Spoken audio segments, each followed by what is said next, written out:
Hello everyone, देखिए अब question number second जिसका हमने पिछली वीडियो में डिस्कस की थी कि ये क्वेश्चन क्या है कि एक हीटर लगा हुआ है और एक बल्ब लगा हुआ है। ठीक है, तो कहता है जैसे ही आप स्विच ऑन करते हो तो बल्ब डिम हो जाता है, लेकिन कुछ देर बाद फिर क्या होता है, बल्ब सेम जो है ब्राइटनेस से ग्लो कर रहा होता है। ठीक है, तो ऐसा क्यों होता है, इसका रीज़न देना है आपको। तो देखो बड़ा सिंपल सा रीज़न है। देखो ये डायग्राम दिया हुआ है इसने, देखो डायग्राम देखते ही आपको पता चल रहा है करंट आ रहा है, दो में डिवाइड हो रहा है I1 और I2, यानी कि करंट डिवाइड हो रहा है। तो इसका मतलब क्या है, ये वोल्टेज सेम वाला क्वेश्चन है।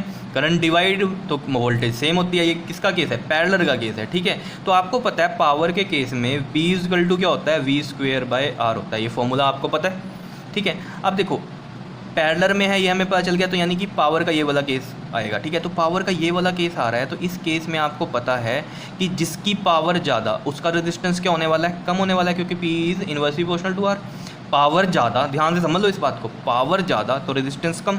तो देखो खुद ही देखो, हीटर की पावर ज़्यादा होगी या बल्ब की ज़्यादा होगी, हीटर की ज़्यादा होगी। ठीक है, अगर हीटर की पावर ज़्यादा है तो इसका रेजिस्टेंस क्या हो गया होगा, कम हो गया होगा। देखो सीधी सी बात है, रेजिस्टेंस अगर कम हो गया तो इसका मतलब यहाँ करंट क्या हो गया, ज़्यादा हो गया। तो अगर यहाँ करंट ज़्यादा चला गया तो यहाँ करंट क्या होने वाला है, कम होने वाला है। सीधी सी बात है, करंट यहाँ चला गया ज़्यादा तो यहाँ करंट कम रह गया, तो कम रहने से ये क्या हो गया, डिम हो गया बल्ब।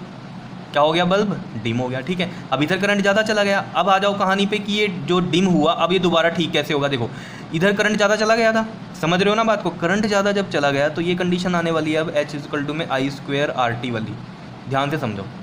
तो क्या होगा, देखो करंट ज़्यादा जा रहा है तो डायरेक्ट प्रोपोर्शनल है H के, तो यानी कि हीट क्या होगी, बढ़ जाएगी। हीट क्या होगी, यहाँ पर बढ़ेगी ही बढ़ेगी। समझ रहे हो बात, ये नॉर्मल मैं बात कर रहा हूँ अब H इक्वल टू में I²RT वाली। ठीक है, तो करंट ज़्यादा तो हीट क्या हो गई, बढ़ गई। हीट बढ़ गई तो रेजिस्टेंस भी बढ़ गया।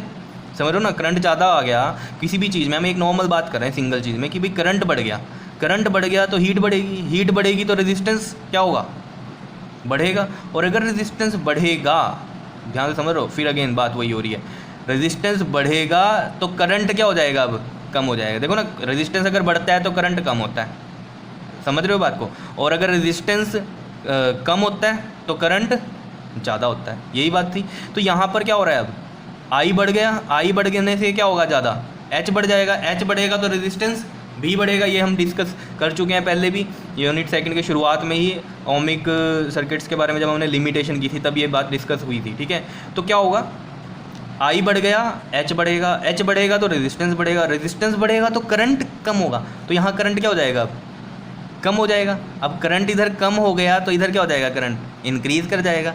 तो ये क्या हो जाएगा, फिर अपना सेम ब्राइटनेस से ग्लो करेगा।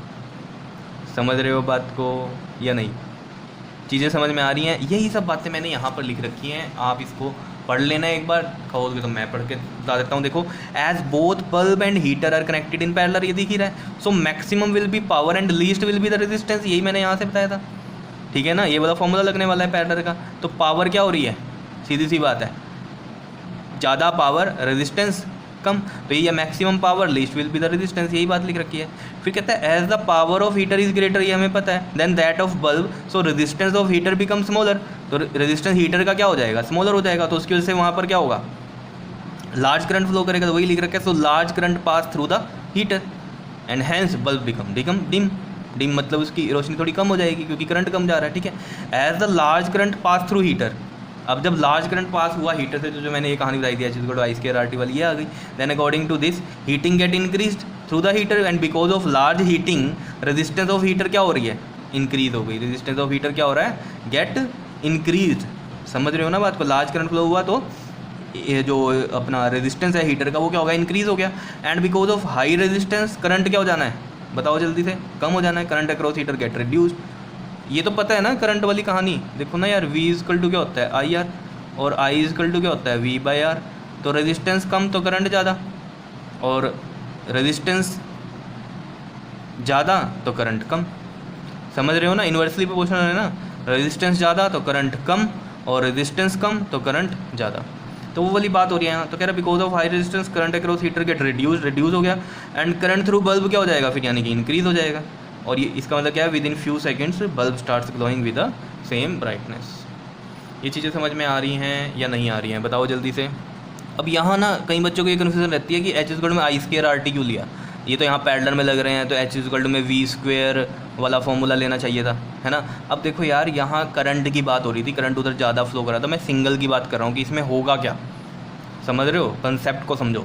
सिंगल की बात कर रहे हैं कि इसमें क्या हो रहा है, करंट ज़्यादा फ्लो हो गया, ज़्यादा, अब करंट की बात हो रही है तो करंट वाला ही लेनी पड़ेगी ना बात, वी वाली कैसे ले लूँगा, जो करंट की बात हो रही है, करंट ज़्यादा हो रहा है तो हीट बढ़ रही है, हीट बढ़ रही है तो रेजिस्टेंस बढ़ रहा है, रेजिस्टेंस बढ़ रहा है तो इसमें करंट कम होगा, करंट कम होगा तो इधर करंट ज़्यादा होगा, करंट ज़्यादा इधर आया तो यानी कि थोड़े विद इन फ्यू सेकेंड ये क्या होगा, अपना सेम ब्राइटनेस से ग्लो करेगा। ये बात है, ठीक है, क्लियर है जी। इस बात को समझो अच्छे से, इस क्वेश्चन को अच्छे से समझ लो, ठीक है, क्लियर है, बस फंडे क्लियर रखो और कुछ नहीं है बात। ओके जी, थैंक यू।